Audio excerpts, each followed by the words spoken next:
Desapareceram 80% das florestas originais do planeta.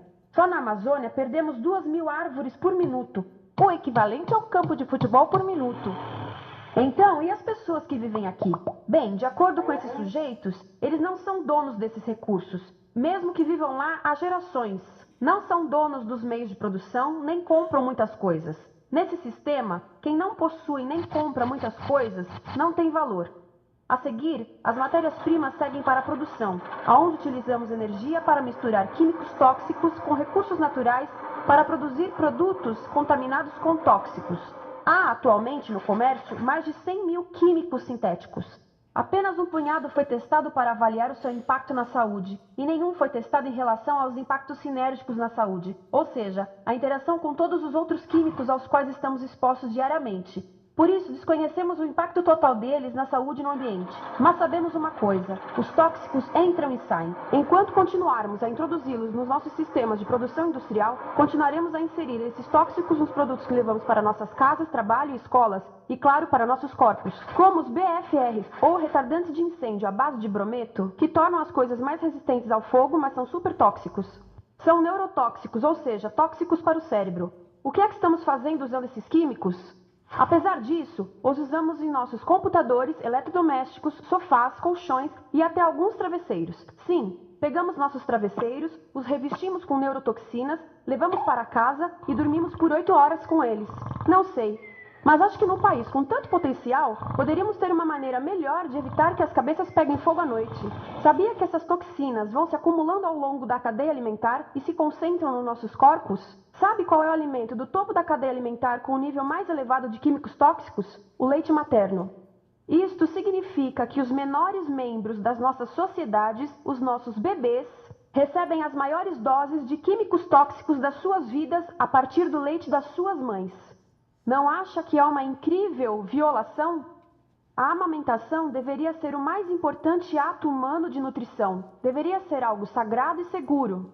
A amamentação continua a ser o melhor e as mães devem amamentar, mas nós deveríamos proteger esse ato. Eles deviam protegê-lo. Eu pensava que zelavam pelos nossos interesses. As pessoas que mais sofrem com esses produtos químicos são os trabalhadores das fábricas. Muitos são mulheres em idade reprodutiva que trabalham com toxinas que afetam a gestação, carcinogênicos e muito mais. Agora eu pergunto, que tipo de mulher em idade reprodutiva trabalharia num emprego deste, exposta a estas toxinas, a não ser uma mulher sem outra alternativa? Essa é uma das maravilhas desse sistema. A erosão dos ecossistemas e economias locais aqui garante um fluxo constante de pessoas sem alternativas. No mundo, há 200.000 pessoas por dia se deslocando de ambientes que as sustentaram ao longo de gerações para cidades, aonde muitas vivem em bairros de lata, à procura de emprego, por mais tóxico que seja. Não só os recursos são desperdiçados ao longo desse sistema, mas também pessoas, comunidades inteiras são desfeitas. Sim, as toxinas entram e saem. Muitas delas saem das fábricas em produtos, e muitas mais saem como subprodutos, ou poluição. E estamos falando de muita poluição. Nos Estados Unidos, as indústrias admitem liberar mais de 1.800.000 quilos de químicos tóxicos por ano. Deve ser muito mais, porque isso é o que eles admitem. Trata-se de outro limite, porque quem quer ver e respirar 1.800.000 quilos de químicos tóxicos por ano? Então o que eles fazem? Mudam as fábricas poluidoras para o estrangeiro, para poluir outros países. Mas, surpresa, grande parte dessa poluição volta para nós trazida pelo vento. E o que acontece depois de todos os recursos naturais serem transformados em produtos? Passam por aqui, para a distribuição, o que significa vender todo o lixo contaminado com toxinas o mais rápido possível. Aqui, o objetivo é manter os preços baixos, com as pessoas comprando os produtos em constante movimento. Como eles mantêm os preços baixos? Pagam salários baixos aos trabalhadores das lojas e restringem o acesso aos seguros de saúde sempre que podem. Tudo se resume em exteriorizar os custos. O verdadeiro custo da produção não se reflete no preço. Em outras palavras, não pagamos aquilo que compramos. Outro dia estive pensando nisto. Ia a caminho do trabalho e queria ouvir as notícias. Por isso entrei numa loja para comprar um rádio. Encontrei um pequeno rádio verde engraçado que custava $4,99. Na fila do caixa pensei, como $4,99 podem refletir o custo da produção e transporte desse rádio até ele chegar nas minhas mãos? O metal deve ter sido extraído na África do Sul. O petróleo provavelmente do Iraque. O plástico produzido na China e talvez montado por uma criança de 15 anos numa fábrica do México. $4,99 não paga nem o aluguel do espaço ocupado na prateleira, nem parte do salário do empregado que me atendeu, ou as viagens de navio e caminhão que o rádio fez. Foi assim que eu percebi que eu não paguei o valor do rádio. Então, quem pagou? Estas pessoas pagaram com a perda do espaço dos seus recursos naturais. Estas pagaram com a perda do ar puro, com o aumento de doenças como asma e câncer. As crianças do Congo pagaram com o seu futuro, pois 30% delas abandonam a escola para trabalhar nas minas de coltan, um metal que usamos em aparelhos eletrônicos baratos e descartáveis. Estas pessoas pagaram por não ter direito ao seguro de saúde. Ao longo desse sistema, pessoas contribuíram para que eu comprasse o rádio por $4,99. Mas essas contribuições não são registradas por nenhum contabilista. É isto que eu quero dizer com exteriorizar o verdadeiro custo de produção. E isso nos leva à seta dourada do consumo. O coração do sistema, o motor que impulsiona. É tão importante proteger esta seta que se tornou prioridade daqueles dois sujeitos. É por isso que após o 11 de setembro, quando nosso país estava em choque, o presidente Bush poderia ter sugerido fazer luto, rezar, ter esperança, mas não, ele disse para fazermos compras. Compras! Nos tornamos uma nação de consumidores. Nossa principal identidade passou a ser de consumidores. Não mães, professores, agricultores, mas consumidores. Nosso valor é medido e demonstrado pelo quanto contribuímos para esta seta. Quanto consumimos. Não é isso que fazemos? Compramos, compramos, compramos. Manter os produtos circulando. E como circulam? Sabe qual a porcentagem dos produtos que circulam através desse sistema que ainda são usados 6 meses depois da venda na América do Norte? 50%? 20%? Não, 1%. 1. Em outras palavras, 99% das coisas que nós cultivamos, processamos, transformamos, 99% das coisas que percorrem o sistema são lixo em menos de 6 meses. Como é que podemos gerir um planeta com esse nível de rendimento? Mas não foi sempre assim. Hoje, o consumidor médio americano consome o dobro que há 50 anos. Pergunte à sua avó. No tempo dela, a boa gestão, a engenhosidade e a poupança eram valorizados. Então, como é que isso aconteceu? Bem, não aconteceu simplesmente. Foi planejado. Pouco depois da Segunda Guerra Mundial, estes sujeitos estudavam a forma de impulsionar a economia. O analista de vendas Victor Lebow articulou a solução que se tornaria a norma de todo o sistema. Ele disse: a nossa enorme economia produtiva exige que façamos do consumo a nossa forma de vida, que tornemos a compra e uso de bens em rituais, que procuremos a nossa satisfação espiritual, a satisfação do nosso ego no consumo. Precisamos que as coisas sejam consumidas, destruídas, substituídas e descartadas a um ritmo cada vez maior. O conselheiro econômico do presidente Eisenhower disse: o principal objetivo da economia americana é produzir mais bens de consumo. Mais bens de consumo? O nosso principal objetivo? Não é providenciar cuidados médicos, ou educação, ou transportes seguros, ou sustentabilidade ou justiça? Bens de consumo? Como é que eles nos fizeram adotar esse sistema de forma tão entusiástica? Bem, duas das suas estratégias mais bem-sucedidas são a obsolescência planejada e a obsolescência perceptiva. A obsolescência planejada é uma outra forma de dizer criado para ir para o lixo. Eles fazem as coisas de modo que sejam inúteis tão rápido quanto possível para jogarmos fora e voltarmos a comprar. Isso é óbvio em sacolas ou copos de plástico, mas verifica-se isso em coisas maiores como esfregões, DVDs, máquinas fotográficas, churrasqueiras, quase tudo, até computadores. Já reparou que quando compra um computador, a tecnologia muda tão rápido que em poucos anos se torna quase um impedimento para a comunicação? Fiquei curiosa e abri um desses computadores para ver o que tinha dentro. E descobri que a peça que se muda a cada ano é apenas uma pecinha no canto. Mas não se pode mudar apenas essa peça, porque cada nova versão tem um formato diferente. Tem que jogar tudo fora e comprar um novo. Estive lendo sobre o design industrial da década de 50, quando a obsolescência planejada começou a aparecer. Esses designers eram muito claros sobre o assunto. Chegavam a debater quão rápido conseguiam que um aparelho avariasse, mas de modo que o consumidor mantivesse fé suficiente para ir comprar outro. Foi tão intencional, mas as coisas não avariam suficientemente rápido para manter essa seta funcionando. Por isso existe também a obsolescência perceptiva. A obsolescência perceptiva nos convence a jogar fora coisas que ainda são perfeitamente úteis. Como fazem isso? Mudam a aparência das coisas. Por isso, se comprou suas coisas há alguns anos, Todos percebem que você não tem contribuído para essa seta. E como o nosso valor depende da nossa contribuição para essa seta, isso pode ser embaraçoso. Por exemplo, se eu tiver o mesmo monitor de computador gordo e branco na minha mesa por 5 anos e a minha colega tiver comprado um computador novo, ela vai ter um monitor plano, brilhante que combina com o computador, com o celular e até com as canetas. Ela parece estar operando uma nave espacial e eu pareço que tenho uma máquina de lavar na mesa. A moda é outro bom exemplo. Já se perguntou por que os saltos dos sapatos das mulheres passam de largos para finos num ano e no próximo de finos para largos?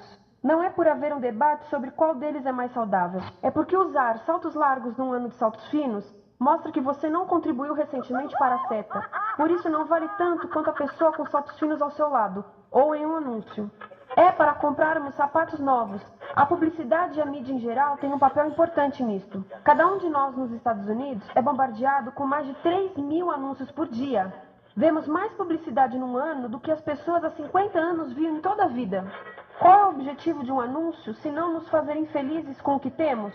Por isso, nos dizem 3.000 vezes por dia que nosso cabelo está errado, nossa pele, nossa roupa, nossos móveis, nossos carros, nós estamos errados. Mas tudo se resolve se formos às compras. A mídia também ajuda a esconder tudo isto e isto. Por isso, a única parte da economia que vemos são as compras. A extração, produção e envio para o lixo acontecem fora do nosso campo de visão. Por isso, nos Estados Unidos, temos mais coisas do que tivemos antes. Mas pesquisas mostram nossa felicidade declinando. Nossa felicidade teve seu pico na década de 50, a mesma época em que a febre consumista explodiu. Coincidência interessante. Acho que sei o porquê. Temos mais coisas, porém menos tempo para o que realmente nos faz felizes. Amigos, família, tempo livre. Estamos trabalhando mais do que nunca. Analistas dizem que não temos tão pouco tempo livre desde a sociedade feudal. E sabem quais são as duas atividades que mais fazemos no pouco tempo livre que temos? Ver televisão e fazer compras. Nós, americanos, passamos 3 a 4 vezes mais tempo comprando do que os europeus. Assim, nessa situação ridícula, vamos trabalhar talvez em 2 empregos. E quando chegamos em casa exaustos e sentamos no sofá novo para ver televisão, os anúncios dizem que não prestamos. Então vamos às compras para nos sentirmos melhor. Depois trabalhamos mais para pagar o que compramos e chegamos em casa mais cansados, vemos mais televisão que nos diz para fazermos compras outra vez. E estamos nesse ciclo de trabalhar, ver, comprar. E podíamos simplesmente parar. Então, no final, o que acontece a todas essas coisas que compramos? Nesse ritmo de consumo, não cabe tudo em casa, apesar do tamanho médio das casas ter duplicado nesse país desde os anos 70. Vai tudo para o lixo, e isso nos leva ao tratamento do lixo. Essa é a parte da economia de materiais que conhecemos melhor, porque nós temos de levar o lixo até a esquina. Cada americano produz 2 quilos de lixo por dia, o dobro do que fazíamos há 30 anos. Todo esse lixo ou é despejado num aterro, que é um grande buraco no chão, ou ainda pior, primeiro é incinerado e depois despejado no aterro. As duas formas poluem o ar, o solo, a água, sem esquecer que alteram o clima. A incineração é realmente ruim. Lembra daqueles tóxicos da fase da produção? Bem, queimar o lixo libera esses tóxicos no ar. Pior ainda, produz supertóxicos novos, como a dioxina. A dioxina é a substância mais tóxica feita pelo homem, e os incineradores são a principal fonte de dioxina. Isso significa que podemos parar a principal fonte da mais tóxica substância conhecida e feita pelo homem, simplesmente parando de queimar o lixo. E podemos parar hoje. Algumas empresas não querem criar aterros e incineradores aqui. Por isso, também exportam os resíduos. Então, e a reciclagem? A reciclagem ajuda? Sim, a reciclagem ajuda. Ela reduz o lixo nessa extremidade e depois reduz a pressão para minerar e colher mais nessa extremidade. Sim, sim, sim, todos devemos reciclar, mas reciclar não é o suficiente. Reciclar nunca será suficiente, por 2 razões. Primeiro, o lixo que vem das nossas casas é apenas a ponta do iceberg. Para cada saco de lixo que deixamos na esquina, 70 sacos de lixo são criados anteriormente, só para fazer o lixo desse saco que deixamos na esquina. Assim, mesmo que pudéssemos reciclar 100% do lixo das nossas casas, não se chegaria ao coração do problema. Além disso, grande parte do lixo não pode ser reciclado, ou porque contém demasiados tóxicos, ou porque é criado de início para não ser reciclável. Como aquelas caixas de suco, que têm as camadas de metal, papel e plástico, todas coladas. Não dá para separar essas camadas para reciclá-las. Como se vê, é um sistema em crise. Por todo o percurso, estamos batendo em limites, do clima em mudança ao decréscimo da felicidade. Simplesmente não está funcionando. Mas a parte boa de um problema tão generalizado é haver tantos pontos de intervenção. Há pessoas trabalhando aqui salvando florestas, e aqui na produção limpa. Pessoas trabalhando em direitos do trabalho, em comércio justo, em consumo consciente, no bloqueio de aterros e incineradores.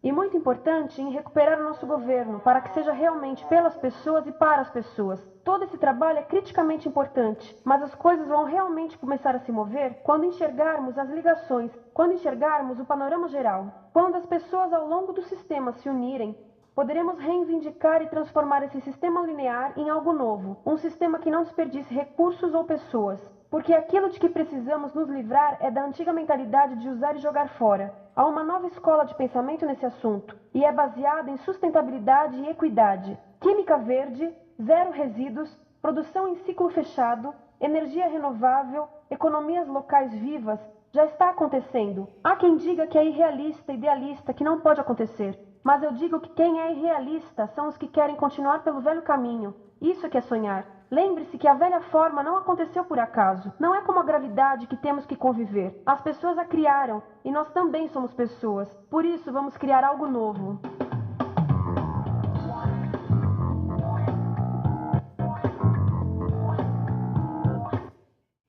Bom, então, diante de todo esse contexto que já foi apresentado, eu acho que fica cada vez mais claro e mais evidente, né, o grande poder que o poder público tem como agente de transformação e como isso deve ser pensado, né, de forma cada vez mais estratégica e eficiente também. Com a adoção desses novos conceitos e critérios nas compras públicas, o poder público passa a exercer assim, então, essa sua responsabilidade como grande consumidor, pensando, né, naquilo que ele está consumindo e todos os impactos que estão relacionados a essa escolha. E, com isso, ele pode, então, impulsionar um desenvolvimento nacional mais sustentável, principalmente por meio da indução e ampliação da oferta desses produtos, então, mais inovadores e mais sustentáveis pelo mercado. Isso principalmente se deve ao fato dos gastos públicos representarem uma grande parcela do PIB, né, do Produto Interno Bruto dos países. No caso aqui, hoje o MPOG confirmou que 16% do PIB do Brasil está relacionado aos gastos públicos. Então, isso deixa claro que o poder público tem na mão um grande mecanismo de influenciar diretamente o mercado e esses padrões de consumo, né, da sociedade como um todo. Então, o consumo sustentável é realmente um elemento chave e o poder público tem que pensar em como promover políticas, né, de consumo que induzam, então, a essa nova postura, né, tanto de mercado e de consumidores, para que existam também uma maior oferta de materiais e serviços melhores para a sociedade como um todo. E esse poder de compra, além de proporcionar, né, visar esse desenvolvimento sustentável, ele também está relacionado à análise de questões estratégicas, né, para o nosso futuro como um todo. Então, a necessidade de pensar na segurança alimentar, nas questões relacionadas à mudança do clima, questões relacionadas à saúde e bem-estar da sociedade como um todo, né, uso eficiente dos recursos, entre outras questões que vão se tornar cada vez mais críticas, né, no futuro, se a gente realmente não começar a agir agora. Mas, para isso, também, as empresas, para que elas tenham, né, uma segurança e comecem a inovar e investir nessas novas tecnologias, precisa ter claro que existe um mercado para isso, né? Então, o poder público, ele justamente ele tem o potencial de criar essa demanda de novos serviços e, com isso, poder começar a até também oferecer, a ter a disposição desses serviços e produtos a preços mais acessíveis e cada vez mais disponíveis para a sociedade como um todo. Então, aqui, agora, alguns dos principais papéis, né, do poder público para incentivar, então, esse consumo sustentável. O primeiro se refere à educação, né? Então, além de educar os cidadãos, também é necessário que os servidores eles estejam alinhados também, né, com essas novas necessidades e compreendam a importância, né, de também assumirem essa postura e implementarem essas ações nos seus dias a dias e também nas opções, né, de compras e em todos os processos internos, né, dos órgãos.